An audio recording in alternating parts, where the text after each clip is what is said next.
Allô tout le monde, comment ça va? Bienvenue dans le podcast Pour la route. Aujourd'hui, on parle d'un sujet très controversé dernièrement. On parle du nouveau Tesla Cybertruck. Mais avant de vous parler de ça, je veux vous raconter une petite anecdote, une petite histoire. C'est drôle parce que, vu qu'on s'en va au Mexique, tout le monde a écrit dans les commentaires dernièrement que c'est dangereux, puis qu'il y en a plein qui nous ont envoyé les mentions sur le site du gouvernement, des secteurs à éviter, puis tout ça.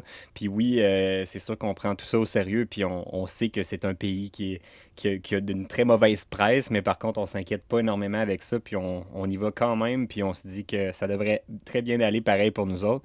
Mais personne parle du fait que certains coins aux États-Unis peuvent être dangereux. Présentement, on n'est même pas dans un coin qui est reconnu pour être très dangereux aux États-Unis, malgré qu'on est au Texas, un des États où les gens ont le plus d'armes à feu.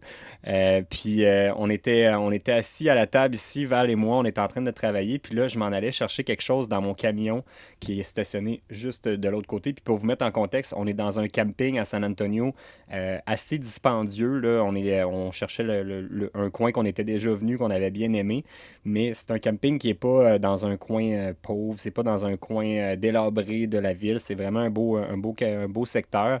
Puis fait que c'est juste pour vous mettre en contexte que c'est pas un coin dangereux du tout. Puis donc là, je sors de la roulotte. Il passe un hélicoptère de la police vraiment très très bas devant moi, juste au-dessus du camping. Puis là, je trouve ça assez curieux.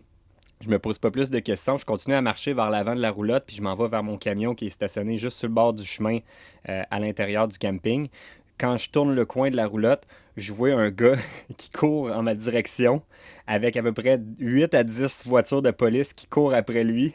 Donc le gars, lui, il court à pied, puis il y a des voitures de police qui s'en viennent dans le camping à pleine vitesse.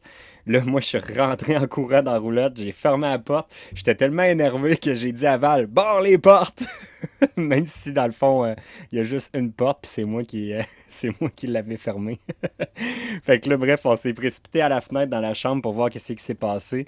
Puis, ben, en fait, le temps qu'on se rende, on a vu que le gars était à terre, il y avait toutes les polices sur lui.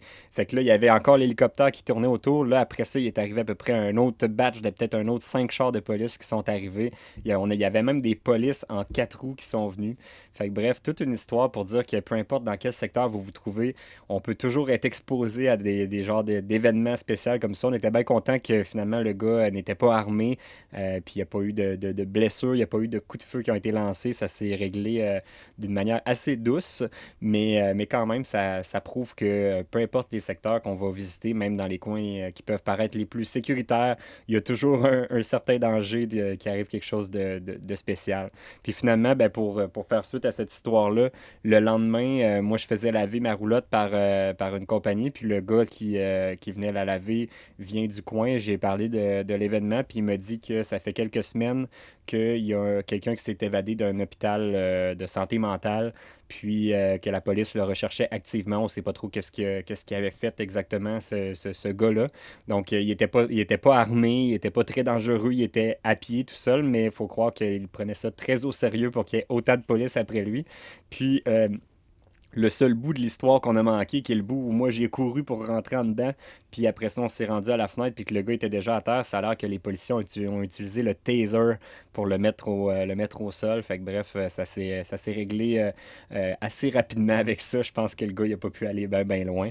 Puis c'est drôle parce que dernièrement, il y a quand même toujours des hélicoptères de police qui circulent autour. Fait que je sais pas s'il y avait d'autres personnes qui sont toujours en train de rechercher dans le coin, mais bref, c'est pas, c'est assez spécial comme situation. Fait que bref, c'était pas ça le sujet du podcast, mais je me suis dit que c'était une petite anecdote qui valait peut-être la peine d'être racontée. J'ai même pris une photo à la fin de l'événement, fait qu'on peut voir là, toutes les polices qui sont dans le camping, puis on voit pas le gars qui s'est fait arrêter, mais bref, il était dans la photo, mais il est comme caché par une genre d'antenne d'un autre VR. Puis ça s'est tout passé vraiment à un emplacement de camping de nous autres, fait qu'il s'est rendu vraiment proche de nous. J'imagine qu'il voulait comme sauter la clôture qui est comme derrière nous puis se sauver par là-bas, mais il n'a pas eu le temps.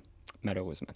Fait que, bref, aujourd'hui, le podcast est une présentation de DXM Technologies, qui est la référence en termes de post-production, de mise en onde, de diffusion en direct, que ce soit à la télé ou sur le web.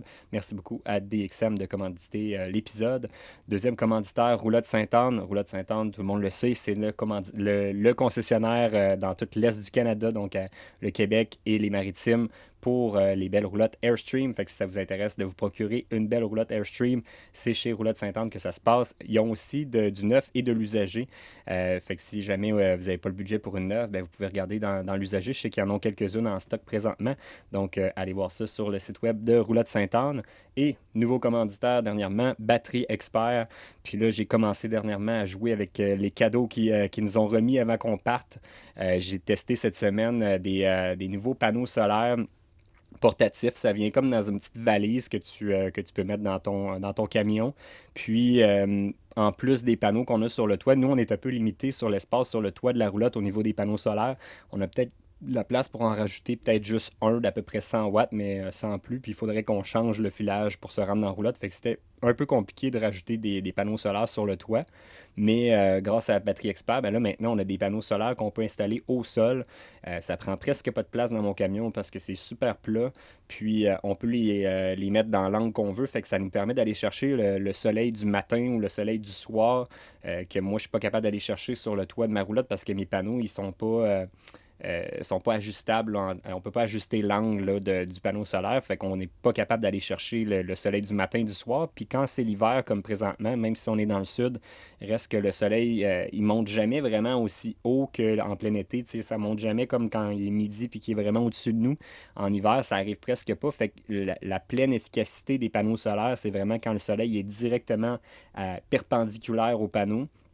Donc, avec ces panneaux-là, même si je pense que les miens, c'est 140 watts, même s'ils ont moins de watts, ils sont beaucoup plus efficaces parce que je peux les placer vraiment dans l'angle idéal pour qu'ils me ramassent le plus d'énergie possible.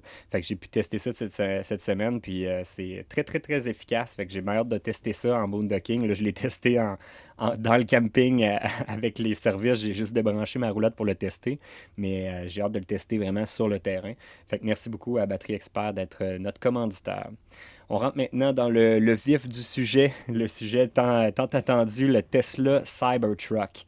Je ne sais pas si tout le monde, si vous avez pris le temps de regarder la présentation de Tesla, la présentation d'Elon Musk, qui s'est pas super bien passé pour lui en passant, parce que depuis le temps, la cote à la bourse de Tesla a chuté drastiquement.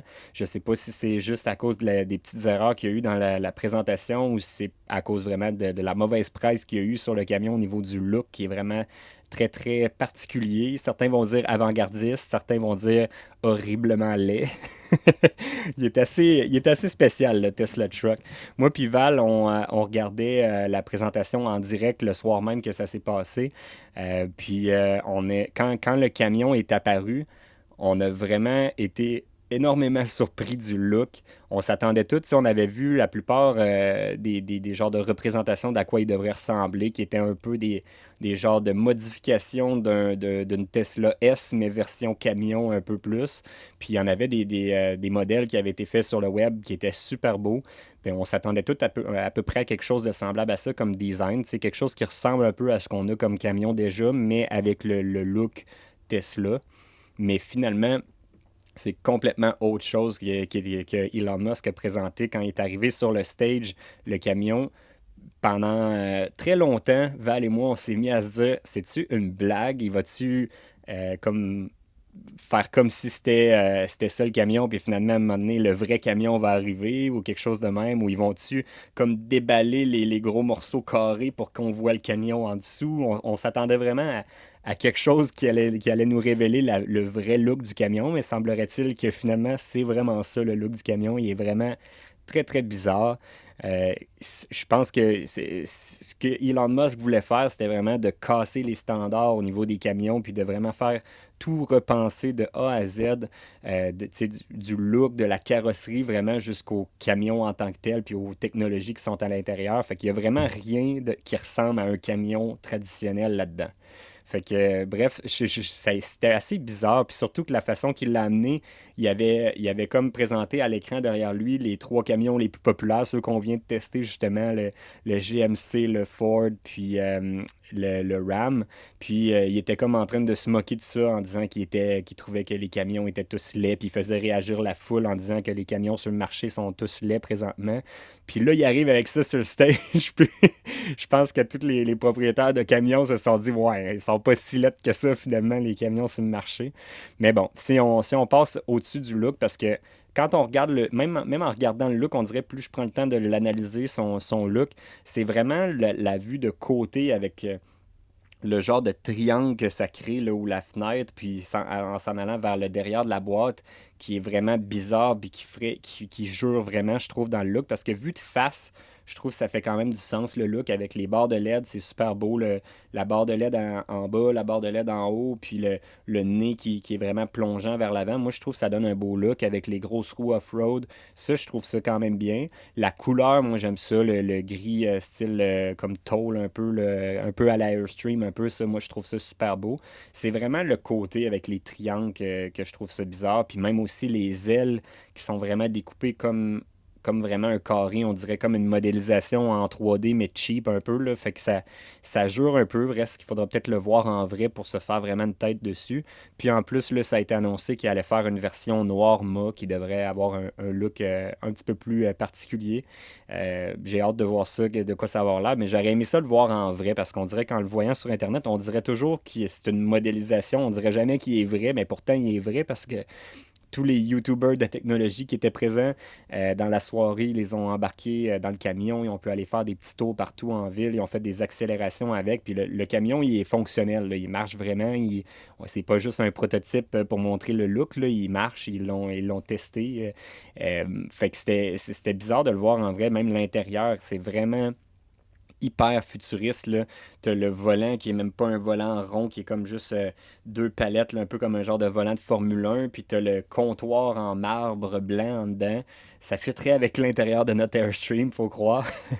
Puis, fait que c'est ça, l'intérieur, c'est vraiment weird avec le méga écran classique de Tesla. Puis là, il n'y a même plus de bras, il n'y a pas de clignotant, il n'y a pas de bras pour embrayer. C'est vraiment, ça se passe tout sur l'écran. Je sais pas trop exactement comment ça va fonctionner, puis c'est quoi le plan de Elon Musk pour ça. Mais bref, moi, ce qui m'intéressait au-delà du design très, très futuriste, bizarre, c'est vraiment les spécifications, les caractéristiques du camion. Si on regarde là, la version à trois moteurs, qui est celle qui m'intéresse le plus, la version qui est all-wheel drive, trois moteurs, parce que les deux autres versions, ils vont sortir en 2021, mais honnêtement, pour nous, le range, la capacité totale des batteries n'est pas suffisante pour ce que nous, on veut faire avec, puisqu'on a besoin, si on continue à voyager comme ça avec l'Airstream. La version 3 moteurs, qui est celle qui va sortir en 2022 à partir de 69 900 US, qui est un petit peu plus cher que le budget que moi je me donnerais pour un camion, mais considérant le fait qu'on n'aurait plus besoin de mettre de gaz, c'est sûr que ça changerait drastiquement nos finances, nous autres, parce que veut pas l'essence, c'est quand même une grosse partie de notre budget. Si on regarde les caractéristiques, le 0 60 000 à l'heure, donc 0 100 km/h à peu près, en 2,9 secondes, ce qui est assez impressionnant pour un camion de cette taille-là. On a vu dans les vidéos là, qui ont montré qu'il battait une Porsche 911 sur un quart de mille, je pense. Fait que c'est vraiment très, très impressionnant comme statistique, bien que ça sert à rien pratiquement parce qu'on fait jamais d'accélération avec notre camion. Mais c'est quand même cool à savoir que le camion a une très, très bonne accélération. Puis on le sait, les moteurs électriques, ça a beaucoup de puissance sur l'accélération. Le départ est super rapide pour toutes les Tesla. Fait que ça, c'est clair que c'est un point qui est intéressant. Mais surtout le range sur cette version-là à trois moteurs de 500 miles et plus. De range qui donne à peu près 800 km. On peut estimer qu'avec le poids qu'on tirerait, nous autres, avec la roulotte en arrière, qui pèse à peu près 8000 livres, j'espère qu'on va être capable d'aller chercher peut-être la moitié ou le tiers, fait que peut-être peut-être entre 250 et 400 km à peu près de range avec la roulotte, toujours en espérant que ce soit ça. Ce qui est quand même suffisant, honnêtement, à mon goût, parce qu'une journée de 4 heures de route, c'est une journée classique, un peu comme ce qu'on va faire habituellement. Nous autres, c'est surtout les premières journées quand on quitte Québec, où d'habitude, là, on fait des grosses journées de 8 heures de route, mais une fois qu'on est rendu proche d'une destination. Après ça, on fait rarement des plus que 4-5 heures de route dans une journée. Fait que pour nous, ça ne serait pas vraiment un problème d'être limité à 400 km d'autonomie. Moi, là où je vois un problème à avoir un camion électrique, c'est vraiment au niveau de la recharge parce que c'est beau d'avoir le système de toutes le système de recharge de Tesla avec les superchargers qui sont un petit peu partout, sauf qu'il n'y a rien d'adapté pour arriver là avec une grosse roulotte où on la mettrait, il faudrait dépiner, aller parquer le camion, le faire recharger pour après ça aller repiner à chaque fois. Fait que là, ça rajoute peut-être une autre demi-heure, 45 minutes de taponnage pour juste aller recharger. Fait que bref, je ne sais pas comment ça va fonctionner. Je sais qu'avec le Tesla Truck qui arrive bientôt, il va sûrement avoir des stations de recharge pour les gros camions. Donc, j'imagine que ça va être mieux élaboré d'ici 2022 de ce côté-là. Mais à la limite, si c'est ça que ça prend parce que oui, au-delà de sauver de l'essence, mais aussi côté environnemental, c'est clair qu'on pollue beaucoup avec nos camions qui tirent des grosses roulottes avec une grosse consommation d'essence. Fait que ça serait intéressant de pouvoir couper là-dessus puis d'avoir presque pas d'émissions de gaz polluants avec un camion comme ça. Fait que, bref, ça c'est intéressant. Sinon, au niveau du rangement, ça c'est clair que c'est un gros plus du côté du Tesla Cybertruck. Tu as la boîte en arrière comme la plupart des camions, mais tu as même du rangement en dessous de la boîte. Tu as le coffre en avant, le fameux frunk, le coffre qui est à l'endroit où il y aurait le moteur normalement, qui te rajoute du rangement de plus. Fait que c'est un camion qui a plus de rangement. Puis nous autres, ben, c'est clair que du rangement, on en prend tout le temps. Plus il y en a, plus on est content. Même la configuration de la boîte, moi j'aime beaucoup comment elle est faite avec le coffre en arrière qui a comme un dessus en verre qui se rétracte. Puis, ils ont même annoncé là, qu'ils allaient mettre une option qu'on va pouvoir mettre un panneau solaire là, pour recharger le camion. Puis en plus, les batteries du camion peuvent servir de génératrice pour la roulotte, chose qui est intéressante encore plus pour nous autres. Fait que bref, il y a un paquet de features comme ça, la rampe pour rentrer du stock, que ça se descend comme un camion de déménagement pratiquement. Là. C'est vraiment super pratique pour ça. Je trouve qu'ils ont vraiment bien designé tout ça. Fait que je trouve, grosso modo, si on oublie le look, il est vraiment un camion très, très pratique. 14 000 livres de capacité de remorquage maximale. Le payload est immense. Si je me souviens bien, je pense que je ne l'ai pas dans la liste devant moi, mais il me semble que c'est 4 000 livres le payload, ce qui est quasiment le double de tous les autres camions de la catégorie. Fait que c'est vraiment super, super intéressant. Puis ça, c'est à cause de la façon qu'ils ont fait le camion, plutôt que de le faire sur un frame, puis d'avoir un camion par-dessus. Ben, en fait, l'habitacle qui vient se déposer sur le frame, eux autres, c'est vraiment monocoque. Il n'y a pas de frame. Le frame, c'est le camion en tant que tel qui est fait en acier hyper solide. Fait que c'est ça qui fait que le payload est vraiment plus grand que sur tous les autres camions. L'autopilote, bien sûr, qui est super intéressant. La suspension, ça, c'est vraiment hot. La suspension qui peut se monter jusqu'à 16 pouces, qui fait qu'il y a la plus grosse garde au sol de la catégorie. Fait que ça, c'est vraiment intéressant aussi pour nous autres parce que quand on roule, on veut aller chercher la plus grande autonomie puis la plus grande efficacité énergétique. On veut que le camion soit le plus bas puis le plus aérodynamique possible. Mais ça nous arrive vraiment souvent en voyage qu'on essaye d'aller faire du hors-route, qu'on va faire des trails puis tout ça. Puis c'est super intéressant d'avoir un camion qui se transforme puis qui va monter super haut pour avoir accès à aller vraiment en off-road. En plus, même avec les trucs d'angle d'approche puis de départ pour faire du off-road, là, fait que le camion peut aller vraiment en angle super, super intense, le 35 degrés. Fait que c'est quand même très, très, très, très bon pour un camion qui est stock, là, pas de modification à faire. Puis l'avantage, justement, c'est que t'es pas. Si tu prends un camion comme le mien puis tu le surélèves, tu y mets des grosses roues, ben là, tu viens d'augmenter drastiquement ta consommation d'essence, puis il va rouler tout le temps surélevé et comme vraiment moins efficace, tandis que celui-là, ben, il va se transformer, il va descendre sur sa suspension à air, puis ça va être super efficace. Puis pour avoir testé la suspension à air du Ram, maintenant je suis vendu, moi je trippe suspension à air, j'ai l'impression que ça va être bien confortable comme camion. Fait que bref, moi je suis très très optimiste, puis c'est la raison pourquoi je l'ai précommandé le camion. Ben honnêtement, c'est pas un gros enjeu parce que pour l'instant, la précommande, ça coûtait juste 150 qu'il fallait mettre de dépôt. Fait que c'est pas un immense montant. Je pense que c'est plus symbolique. Puis eux autres, ça leur permet d'aller chercher peut-être plus de financement pour arriver au développement de ce véhicule-là. J'imagine que pour avoir des prix aussi bas, parce que ça, c'est l'autre chose qui est super impressionnante, on s'attendait tous à un prix autour de 100 000 et plus. En tout cas, du moins pour moi, je pensais que c'est ça qui allait sortir comme prix. Puis finalement, ben là, ça part à partir de 39 900 pour la petite version, la moins avec le petit moteur. Puis sinon, la version la plus dispendieuse à 69 900 US. C'est hyper abordable pour ce que c'est là, comme voiture électrique. C'est moins cher que la plupart des modèles Tesla actuellement. Puis c'est celle-là qui a le plus gros range, c'est celle-là qui a la plus grosse capacité de remorquage. Donc bref, un paquet de gros avantages sur ce camion-là. Puis pourquoi j'ai décidé de le précommander par rapport à attendre après le Rivian ou le F-150 électrique? Ben en fait, pour l'instant, vu que c'était juste un 150$, je me disais, si jamais c'est le meilleur des camions, je prendrai celui-là. De toute façon, le 150, il est remboursable à 100%. Fait que ça, il n'y a pas aucun risque. Si jamais finalement on le veut pas, on peut se le faire rembourser puis aller vers le Rivian ou le F-150. Ou même, je sais que GM aussi travaille aussi sur un camion électrique. Mais je crois plus, j'ai l'impression que Tesla va arriver plus avec un produit qui va être efficace par le réseau de bornes de recharge qu'ils ont déjà en place. Ça fait déjà plusieurs années qu'ils font des véhicules électriques qui ont plus d'expérience dans le domaine. J'ai très très hâte de voir avec quoi Ford va arriver avec le nouveau F-150 électrique. Ça veut-tu dire que je vais cracher sur le F-150 puis aller vraiment vers le Tesla? Aucune idée. Reste à voir qu'est-ce que Ford va annoncer comme statistique. J'ai l'impression qu'après la présentation de Tesla, Ford doit être en train de travailler très fort pour essayer de battre les caractéristiques puis essayer d'arriver avec quelque chose d'encore plus avantageux. Puis tu as le Rivian aussi qui devrait sortir avant Tesla, un camion qui risque d'avoir des caractéristiques peut-être moins impressionnantes, mais des fois de l'avoir d'avance, ça peut être intéressant aussi. Fait que j'ai très hâte de voir. Je ne sais pas si vous avez vu les images du Rivian, mais il est vraiment super beau.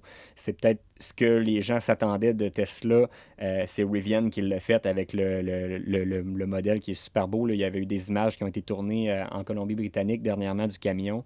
Puis il est vraiment, à mon goût, c'est peut-être le plus beau camion qu'il va avoir sur le marché quand il va sortir. Mais le problème avec Rivian, c'est que c'est une compagnie qui est très très jeune. Ils n'ont pas aucun modèle fonctionnel en vente présentement. C'est tout nouveau. Je sais pas si peut-être que ça va fonctionner super bien parce que Tesla, ils ont commencé à quelque part. Il faut que chaque compagnie commence à quelque part à un moment donné. Mais bref, pour l'instant, je pense que la compagnie en laquelle je crois le plus au niveau de l'électrique, c'est Tesla. Puis moi, je serais prêt à passer par-dessus le look qui est très weird pour avoir ces caractéristiques-là. S'il y a une compagnie qui arrive à quelque chose de mieux, ben ça sera tant mieux. Fait que là, je suis curieux de savoir. Écrivez-moi dans les commentaires ce que vous pensez du Tesla Cybertruck. Est-ce que vous seriez prêt à passer par-dessus le look weird pour avoir accès à ces caractéristiques-là, à ce prix-là, ou si vous autres roulez dans un camion bizarre de même, ça vous intéresse pas puis que vous en voulez pas pantoute. Fait qu'écrivez-moi ça dans les commentaires. Puis sinon, ben, ça fait le tour pour moi. Fait qu'on se dit à la prochaine. Salut tout le monde. Bye.